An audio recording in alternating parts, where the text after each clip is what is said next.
നാലാമത്തെ സവിശേഷത, പരിശുദ്ധ ഖുർആനിന്റെ നാലാമത്തെ സവിശേഷത, ആധുനിക ശാസ്ത്രത്തിന്റെ പിതാക്കന്മാർക്കുണ്ടായിരുന്ന അബദ്ധധാരണകൾ പോലും ഖുർആനിലില്ലാന്ന്. ആധുനിക ശാസ്ത്രത്തിന്റെ പിതാക്കന്മാർ, ഞാൻ നേരത്തെ പറഞ്ഞ ന്യൂട്ടനെ പോലെ, ഐൻസ്റ്റീനെ പോലെ, കോപ്പർനിക്കസിനെ പോലെ എല്ലാമുള്ള ആധുനിക ശാസ്ത്രത്തിന്റെ പിതാക്കന്മാർ, അവർക്കുണ്ടായിരുന്ന അബദ്ധധാരണകൾ പോലും ഖുർആനിലില്ല. ഉദാഹരണത്തിന് പ്രപഞ്ചം മാറ്റമില്ലാതെ നിലനിൽക്കുന്നു എന്ന വിശ്വാസം. എന്നും പ്രപഞ്ചം ഇതേപോലെ തന്നെയാണ് എന്നായിരുന്നു ആ 930കൾ വരെയുള്ള ശാസ്ത്രലോകത്തെ വിശ്വാസം. പ്രപഞ്ചം സ്റ്റാറ്റിക്കാണ്. പ്രപഞ്ചം സ്റ്റാറ്റിക്കാണെന്ന് പറഞ്ഞാൽ പ്രപഞ്ചത്തിന് മൊത്തത്തിൽ മാറ്റമൊന്നുമില്ല, പ്രപഞ്ചം മൊത്തത്തിൽ എല്ലായ്പ്പോഴും ഇങ്ങനെ തന്നെയാണ് എന്നായിരുന്നു വിശ്വാസം. എങ്ങനെ? ഇപ്പൊ ഈ ക്ലാസ് റൂം എപ്പോഴും ഇങ്ങനെ തന്നെ. ക്ലാസ് റൂമിൽ ആൾ വരും പോവുകയും ചെയ്യാം, പക്ഷേ class room as it is മാറ്റമൊന്നുമില്ലല്ലോ. ഈ ക്ലാസ് റൂമിൽ ആളുകൾ അങ്ങോട്ടും ഇങ്ങോട്ടും മാറി ഇരിക്കുന്നല്ലുണ്ടാകാം, പക്ഷേ ആസ് ഇറ്റ് ഈസ് ഈ ക്ലാസ് റൂം എന്നുള്ള നിലക്ക് ഇതിന് മാറ്റമൊന്നുമില്ല. ഇങ്ങനെയാണ് പ്രപഞ്ചം എന്നായിരുന്നു 930 വരെയുണ്ടായിരുന്നു നമ്മുടെ വിശ്വാസം.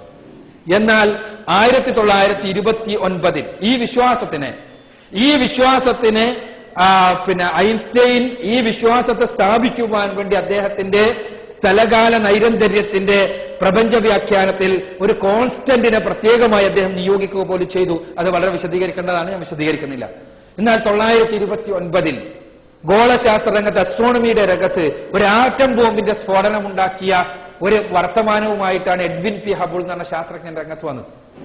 എന്തായിരുന്നു ആറ്റം ബോംബിന്റെ സ്ഫോടനം? അദ്ദേഹം പറഞ്ഞു, പ്രപഞ്ചം ഓരോ നിമിഷവും മാറ്റത്തിന് വിധേയമാണ്, പ്രപഞ്ചം വികസിച്ചുകൊണ്ടിരിക്കുന്നു. അദ്ദേഹം പറഞ്ഞത് എഡ്വിൻ പി ഹബിൾ ആണ് ഇരിക്കുന്നത്, അദ്ദേഹത്തിന്റെ ടെലസ്കോപ്പ് നോക്കിയിട്ട് അദ്ദേഹം പറഞ്ഞത് പ്രപഞ്ചം വികസിച്ചുകൊണ്ടിരിക്കുന്ന ഒരു ബലൂൺ നമ്മളിങ്ങനെ വീർപ്പിക്കുന്ന സമയത്ത് ബലൂണിലെ പുള്ളികൾ പരസ്പരം ഇങ്ങനെ അകന്നകന്ന് പോകില്ലേ, അകന്നു പോകും. ഇതേപോലെ പ്രപഞ്ചത്തിൽ ഓരോ നക്ഷത്രക്കൂട്ടങ്ങളും, ഗാലക്സികൾ എന്നാണ് നക്ഷത്രക്കൂട്ടങ്ങൾക്ക് പറയാ, ഈ നക്ഷത്രക്കൂട്ടങ്ങൾ പരസ്പരം അകന്നുകൊണ്ടിരിക്കുന്നു. അങ്ങനെ അകന്നുകൊണ്ടിരിക്കുന്നതുകൊണ്ട് തന്നെ അതിന്റെ അർത്ഥം എന്താ? പ്രപഞ്ചം വികസിച്ചുകൊണ്ടേയിരിക്കുന്നു.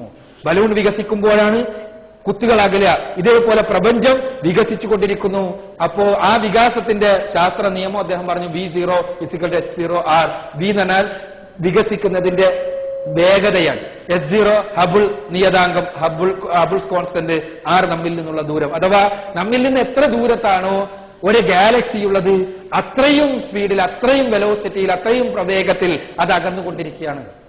പ്രപഞ്ചം അനുനിമിഷം മാറ്റത്തിന് വിധേയമാണ്, മാറിക്കൊണ്ടിരിക്കുന്നു. പ്രപഞ്ചം അനുനിമിഷം വികസിച്ചുകൊണ്ടിരിക്കുന്നു എന്നാണ് 929 അദ്ദേഹം പറഞ്ഞത്. ഇത് കേട്ടപ്പോ ശാസ്ത്രലോകത്തിന്റെ അതിന് ഐൻസ്റ്റൈൻ അടക്കം, അന്ന് ഐൻസ്റ്റൈൻ ജീവിച്ചിരിപ്പുണ്ട്, അദ്ദേഹം അംഗീകരിച്ചില്ല. ഇതൊരിക്കലും സാധ്യമല്ല എന്ന് പറഞ്ഞത്.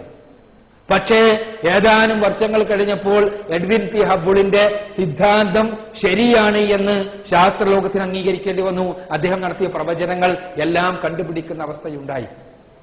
3 കെൽവിൻ റേഡിയേഷൻ ഉണ്ടാവും എന്ന് പറഞ്ഞു. അതടക്കം 1980കളിൽ കണ്ടുപിടിച്ചപ്പോ ഇതിനെതിരെ നിന്നിരുന്ന മുഴുവൻ ശാസ്ത്രജ്ഞന്മാരും ഇത് ശരി തന്നെയാണെന്ന് അംഗീകരിക്കുന്ന അവസ്ഥയുണ്ടായി. ഇന്ന് ശാസ്ത്രലോകത്ത് ചോദ്യം ചെയ്യപ്പെടാത്തൊരു കാര്യമാണ് പ്രപഞ്ചം വികസിക്കുന്നു എന്ന കാര്യം.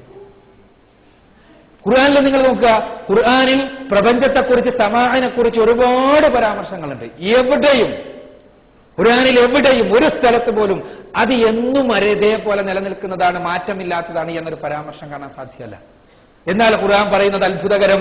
പരിശുദ്ധ ഖുർആൻ പറയാണ്, ഖുർആൻ 51-ാമത്തെ അധ്യായം സൂറത്ത് ദാരിയാത്തിലെ 47-ാമത്തെ വചനത്തിൽ, വസ്സമാഅ ബനൈനാഹാ ബിഐദിൻ വഇന്നാ ലമുസിഊൻ.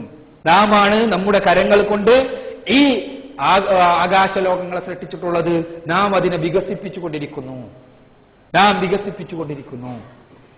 929 എഡ്വിൻ പി ഹബിൾ പറഞ്ഞപ്പോ ശാസ്ത്രലോകത്ത് ഐൻസ്റ്റൈൻ അടക്കം അംഗീകരിക്കാതിരുന്ന കാര്യം പരിശുദ്ധ ഖുർആൻ 14 നൂറ്റാണ്ടുകൾക്ക് മുമ്പ് ഖുർആൻ ആ പടച്ചതമ്പുരാന്റെ പ്രസ്താവനയായി പറഞ്ഞു വെച്ചതാണ് നമ്മൾ കാണുന്നത്.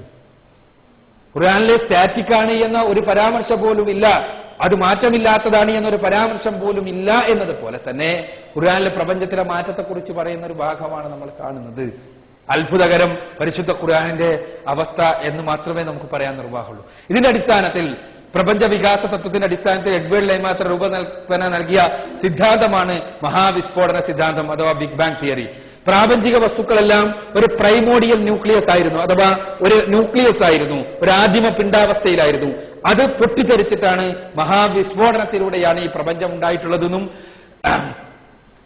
ആ വിസ്ഫോടനത്തിനാണ് മഹാവിസ്ഫോടനം, ബിഗ് ബാങ് എന്ന് പറയുക. അതിനു മുൻപ് എന്തായിരുന്നു പ്രപഞ്ചം, എങ്ങനെയായിരുന്നു അതിലെ നിയമങ്ങൾ നമുക്ക് പറയാൻ സാധ്യമല്ല എന്നും അതുമുതൽക്കേ ഈ പ്രപഞ്ചത്തിൽ ഇന്ന് നിലനിൽക്കുന്ന നിയമങ്ങൾ ഉണ്ടായിട്ടുള്ളൂ എന്നുമുള്ള സിദ്ധാന്തമാണ് ബിഗ് ബാങ് തിയറി. ഈ സിദ്ധാന്തത്തിന്റെ വിശദാംശങ്ങളെക്കുറിച്ച് ചർച്ചകൾ നടന്നുകൊണ്ടിരിക്കുന്നുണ്ടെങ്കിലും ഒരു ആദിമ പദാർത്ഥത്തിൽ നിന്നാണ് എല്ലാ പ്രാപഞ്ചിക വസ്തുക്കളും ഉണ്ടായത് എന്ന കാര്യത്തിൽ ഗോളശാസ്ത്രജ്ഞന്മാർക്കിടയിൽ ഇന്ന് അഭിപ്രായ വ്യത്യാസമൊന്നുമില്ല എന്നുള്ളതാണ് സത്യം. അഥവാ പ്രപഞ്ചം ഒരൊറ്റ പദാർത്ഥത്തിൽ നിന്നാണ് എല്ലാം ഉണ്ടായത് എന്നുള്ള കാര്യത്തിൽ ആർക്കും സംശയമില്ല എന്നർത്ഥം. ഖുർആൻ ഈ വിഷയത്തിൽ എന്താ പറയുന്നത് നോക്ക് നിങ്ങൾ. ഖുർആൻ പറയാണ്, അവലം യറല്ലദീന കഫറു അന്ന സമാവാതി വൽ അർള കാനതാ റത്ഖൻ ഫഫതഖനാഹുമാ. അവിശ്വാസികൾ കാണുന്നില്ലേ, ആകാശ വസ്തുക്കളും ഭൂമിയുമെല്ലാം ഒന്നായിരുന്നു, ഒരു റത്ഖായിരുന്നു, കൂടിച്ചേർന്നുകൊണ്ടായിരുന്നു എന്ന്. ഫഫതഖനാഹുമാ, നാം ആണ് അതിനെ വേർപെടുത്തിയത് എന്ന് പരിശുദ്ധ ഖുർആൻ പറയാണ്. ഇതെല്ലാം കൂടിച്ചേർന്നതായിരുന്നു എന്നും നമ്മളാണ്, പടച്ചവനാണ് ഇതിനെ വേർപെടുത്തിയത് എന്നും അവിശ്വാസികൾ കാണുന്നില്ലേ. മഹാവിസ്ഫോടന സിദ്ധാന്തം ഇന്ന് പരിശുദ്ധ ഖുർആനിന്റെ സത്യതയ്ക്ക് തെളിവ് നൽകുകയാണ് എന്നുള്ളതാണ് യാഥാർത്ഥ്യം.